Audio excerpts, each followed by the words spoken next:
স্বপ্ন কিচেনে ফিরেছে আপনাদের সুস্বাগত, নমস্কার। আমি একটা নতুন রেসিপি বানাবো বন্ধু, ফুলকপি দিয়ে ট্যাংরা মাছের ঝোল। আপনারা দেখতে থাকেন কিভাবে রেসিপি ভাইতে দিচ্ছি। আমরা গাছে তুলে নিচ্ছি, এটা ভেজে নিচ্ছি, ভাজা হয়ে গেছে তুলে নিচ্ছি মশলা জিরে ফোড়ন দিচ্ছি, দিয়ে এবার পেঁয়াজ দিয়ে দেবো।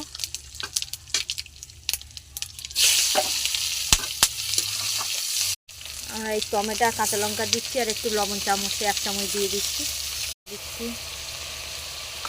একটু ধনিয়ার গুঁড়ো দিয়ে দিচ্ছি 1 চামচ। হয়ে গেছে, কপিগুলো দিয়ে দিলাম, দিয়ে কষিয়ে নিয়ে জল হয়ে গেছে, আমরা একটু গরম জল দিয়ে দিচ্ছি নামিয়ে দেব। ট্যাংরা মাছ ফুলকপির তরকারি আপনারা ভালোবাসলে কমেন্ট করে জানিও প্লিজ। আর এই শীতকালের ফুলকপি আর ট্যাংরা মাছ রান্না করলে খুব